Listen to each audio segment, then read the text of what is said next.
What's up everyone, this is White Pointer with a new microphone, bringing you an in-depth analysis video. In this one, I'll be comparing the Nintendo 64 and Sega Saturn versions of the legendary first-person shooter, Quake.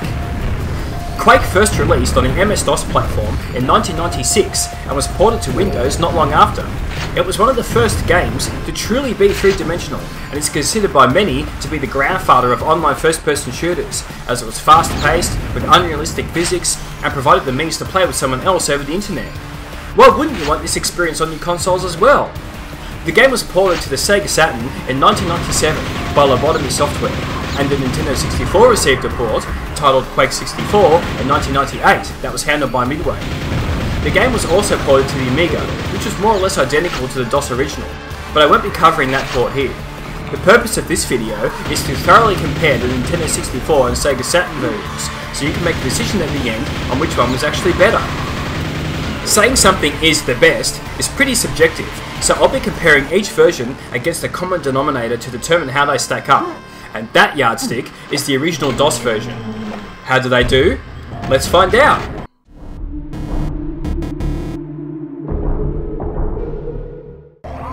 Quake was a groundbreaking game on the PC, being one of the first games to be in true 3D and offer true 3D movement.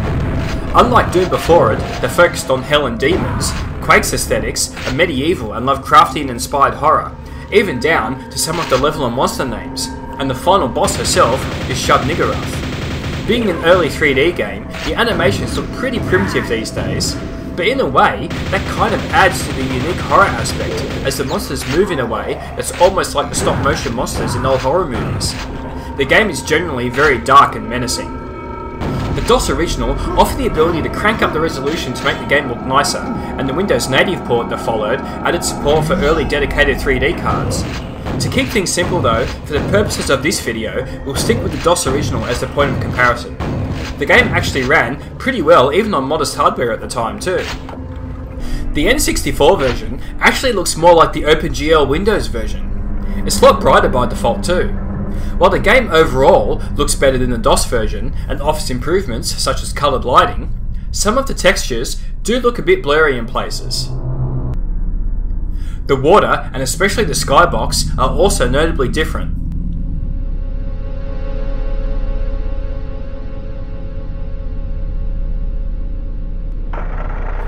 Monsters look and animate at least on par with the PC, and perhaps even slightly better. The game doesn't just look pretty good, but it also runs very smoothly, at least in single player. Overall, it's a nice looking port on Midway's part.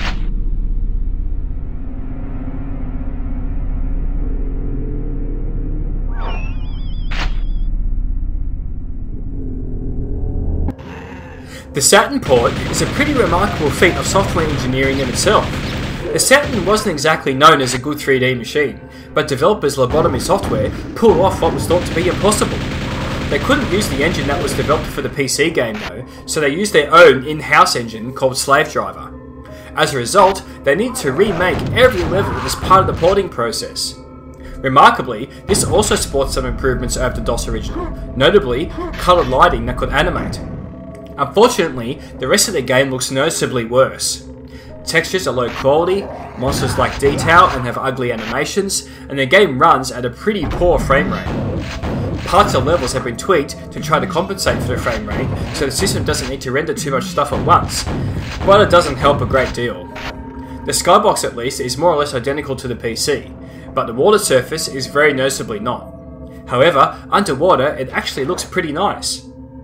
While the developers should be rightly praised for managing to get the game to run at all on the Saturn, it's just not up to snuff when compared to the other versions. The N64 port is the better looking of the two, hands down.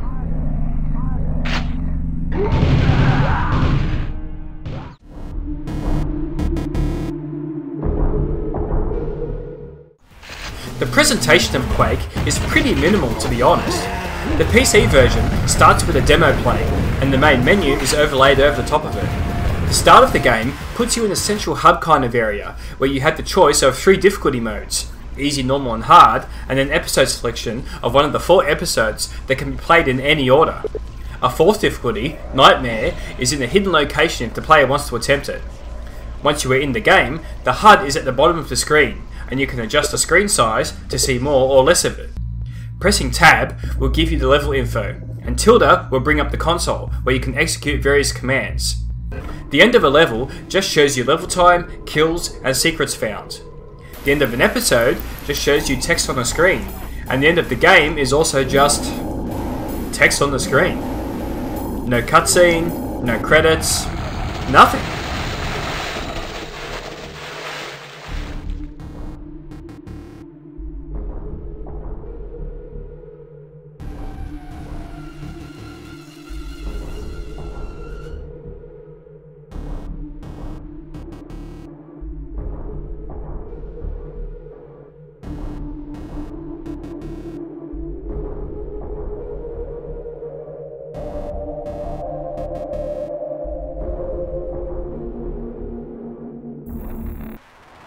The Saturn version starts with a cinematic of sorts, a rotating camera showing the Quake logo, the Sega logo, then the logos of id and Lobotomy software. It's presented in the game engine and looks okay.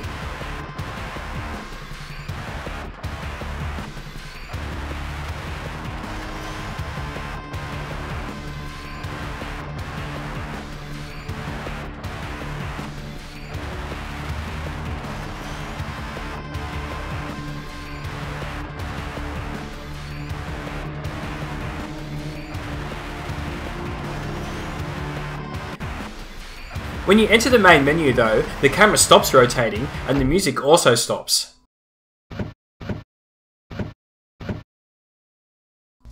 Like the PC, the game allows you to select your difficulty setting in the game itself. Although you'll notice here, this kind of central hub area has been redesigned a bit, and seems to be missing hard mode. At least I couldn't find it. Only easy and normal are available. However, oddly, even though hard is missing, nightmare can still be found. Again, the episodes can be played in any order. This version actually tells you what difficulty you enabled after you select it. Once in game, the HUD is more or less the same as the PC if you opt to see all of it. Level information is displayed if you pause the game, and you can turn the ammo bar on and off. Level end is the same as PC.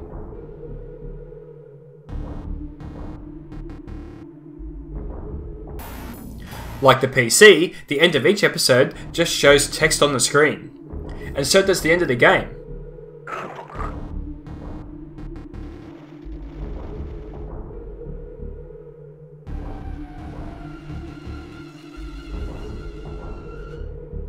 But, unlike the PC, you actually get credits, and a unique scene inside the player character's apartment. Cool!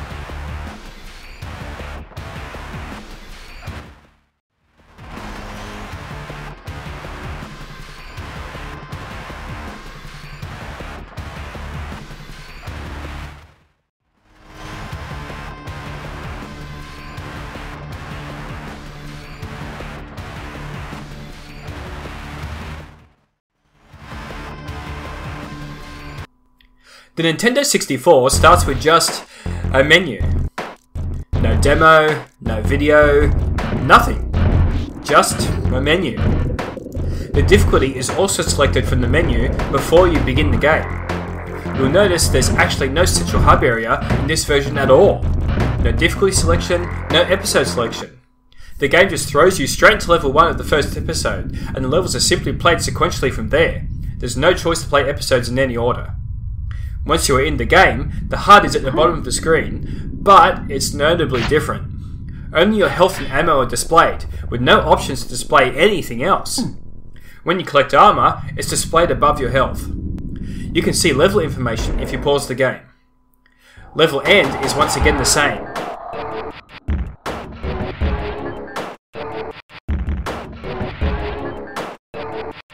As is the boring text at the end of each episode, and at the end of the game. To make matters worse, the N64 game is actually missing levels.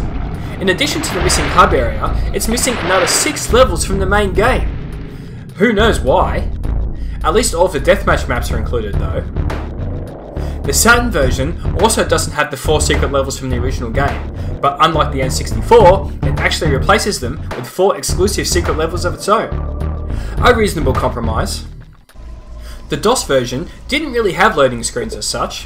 Whenever it needed to load something, it would show the word loading in the middle of the screen, and that was about it. And even on minimum spec machines, the loading times were never that long. The Saturn version actually adds proper loading screens, complete with a progress bar and a nifty picture to look at. The most baffling one here though is the Nintendo 64 version, which has a loading screen when it's building the levels. This is a cartridge-based console! And while it actually wasn't the first cartridge game to have load times, the load times in Quake 64 are ridiculous! Here's the Saturn and the N64 loading the same level side by side in real time.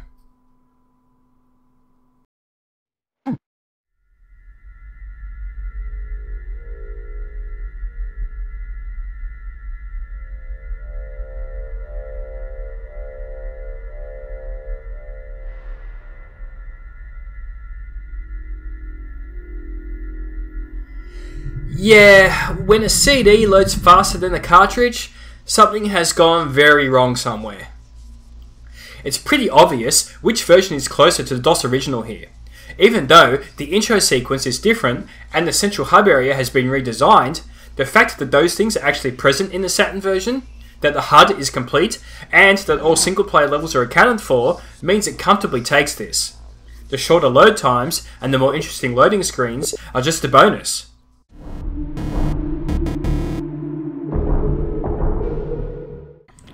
The soundtrack of Quake was composed by Trent Reznor from hard rock band Nine Inch Nails, and is almost as iconic as the revolutionary tech that powered the game.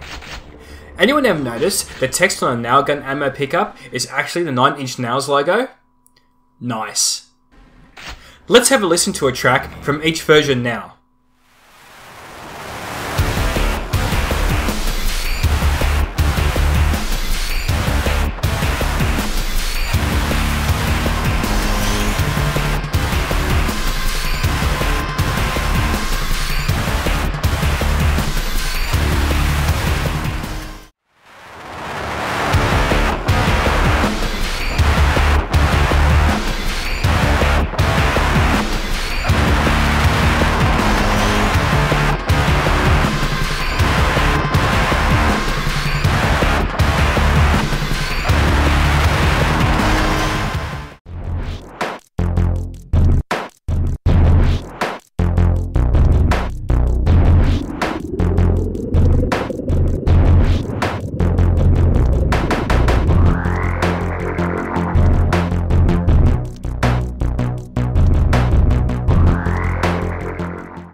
Wow, we're comparing apples to oranges here it seems. Let's take a step back for a moment. The Saturn version actually faithfully replicates the original soundtrack of the PC game, complete with CD quality audio. The same can't be said about the N64 version though. This was a completely original soundtrack, not composed by Trent Reznor, but instead by Aubrey Hodges, a video game composer who had previously done work on games such as the PlayStation, Saturn, and N64 ports of Doom. It certainly sounds very dark, horrific, and menacing, and also suits the atmosphere of Quake very well. This is honestly a very, very tough call.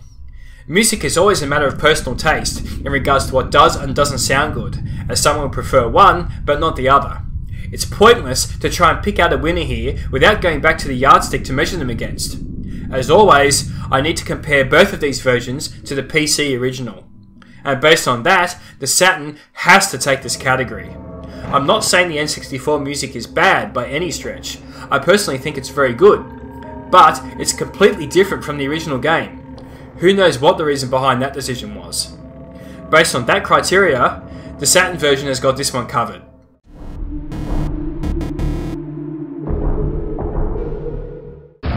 The sound effects in the original game were pretty good, from adding ambience to the levels to each individual monster having their own set of sounds, and the weapons all sound suitable. This comparison on the consoles will be best tackled by showing you some footage of each version with the music turned off, so all you can hear is the sounds. Let's have a listen to them now.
Honestly, this one's difficult to judge, as both the N64 and the Saturn mirror the PC original here pretty closely.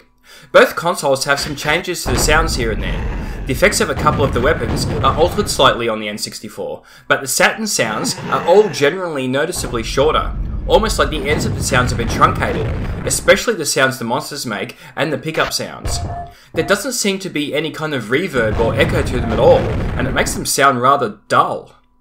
Some of the monster sounds, such as the zombies, are completely different.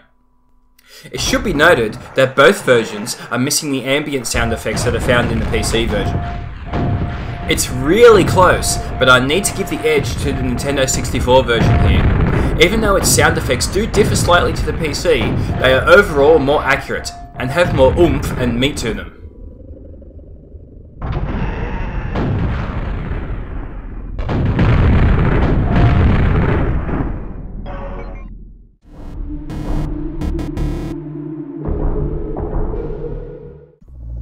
The PC version obviously is the best way to play first-person shooters. Keyboard and mouse all the way. The game is playable without a mouse, but why would you do that? Use the superior control method and profit. Obviously, neither console was going to be able to match this kind of accuracy and precision, but which one got the closest? The Nintendo 64 version had 6 different predefined configurations, but perhaps most importantly, it actually allowed you to completely customize the controls, including the D-pad and analog stick. Doing so enabled you to have a kind of pseudo-dual stick setup, maybe controlling the movement with the D-pad and aiming and turning with the stick, or perhaps movement with the stick and aiming and turning using the C buttons, or using the D-pad for movement and the C buttons for aiming. It wasn't perfect by any means, but it was nice to have the option, and made the game a heck of a lot more playable. The option to toggle the crosshair like the PC version offered was nice too. The Saturn was far less optimal. It too provided a means to customize the controls, but it was far more restricted, only allowing buttons to be remapped and not allowing movement customization. You were just stuck with the D-pad for forward, back and turning. Strafing needed to be mapped to buttons, and you needed to hold a button down, then move the D-pad to look up and down. There was no crosshair option either. The game seemed to acknowledge these restrictions and also included an auto-targeting feature, but it was still clunky and hard to aim properly, especially up and down. Far from ideal and almost unplayable, especially on higher difficulties. Even though the game supported the 3D control pad, it didn't make it play any better, you just substituted the D-pad for the stick. Neither console was great in this area, but one was clearly better than the other. That was the N64.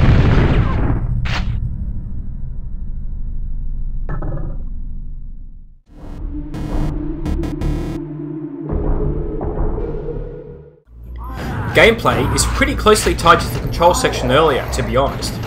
Once again, clearly the PC had the advantage with its keyboard and mouse combo. The speed and precision it offered would never be equalled on the console. but the N64's controller, plus the much more customizable control options, gave it the edge in that category, and its effect on gameplay cannot be understated. Obviously, you can aim and fire with much more ease and speed on the N64, especially if you set the C buttons or change the D-pad and stick combo to turning and aiming. The Saturn version works okay for what it has, but it's just bad, and the auto-targeting option doesn't help much either. It's just way too cumbersome to need to hold a button down and move the D-pad up or down to aim at something above or below you, and in Quake, you need to do that often. There's no way around that particular restriction either. As stated earlier, there isn't any way to remap the D-pad at all, so you can't set D-pad left and right to sidestep even if you want to. The best you can do is set them to the triggers or to two of the face buttons, which is kind of workable, but still not ideal. The worst part about this setup is that you can't aim up and down while moving. You're completely stationary and a sitting duck while you're trying to get your aim right. Oddly, there was a noticeable delay when you were switching weapons on the Saturn too. I've got no idea why that was a thing. You can see here clearly when I actually press the button to switch weapons, because you can see the ammo counter change in the HUD at the bottom of the screen. You'll then see how long it takes for the game to actually switch the weapon. This, combined with the imprecise controls, the slower movement with no run option, the lower jump height, poor frame rate, wonky hit detection, and weird animations, just contributes to the game's overall slow and clumsy feel.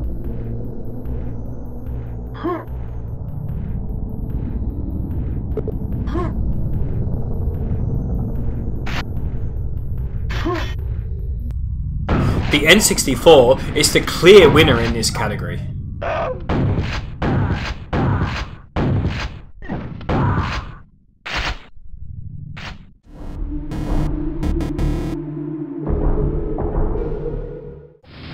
Multiplayer was a big component of the original Quake, featuring some advanced TCP/IP networking code and the ability to play not just from the LAN, but across the internet. And this was in 1996. In the original game, you could play through single player as a two-player co-op team, or you could play multiplayer deathmatch. This was one of the game's biggest strengths, and even though Doom before it also had the feature, it was arguably Quake that was the grandfather of fast-paced networked deathmatch. Quake 64 doesn't offer a co-op mode, nor does it offer networked deathmatch. It does have a very limited deathmatch mode for just 2 players via split screen, despite the fact the console could support up to 4 players. However, the performance took a hit even with just 2 players, so I guess 4 would have taxed the system too much. The Saturn version doesn't have a multiplayer option at all. Well, that was easy. A limited 2-player split-screen deathmatch mode is better than nothing. The N64 wins this by default. Default! Woohoo! The 2 sweetest words in the English language! Default! Default! Default! So, that's the end of the analysis, and we see the Nintendo 64 version winning the categories of graphics, controls, sound effects, gameplay, and multiplayer, whereas the Saturn version took the categories of music and presentation. Which system do you think had the better version? Was it the N64 with its crisper visuals, better control options, and a better gameplay experience that included deathmatch? Or was it the Saturn with its accurate music, better presentation, and a complete single-player experience with all levels included? What's your vote? Drop me some comments below and give me a thumbs up if you liked the video. Thanks for watching!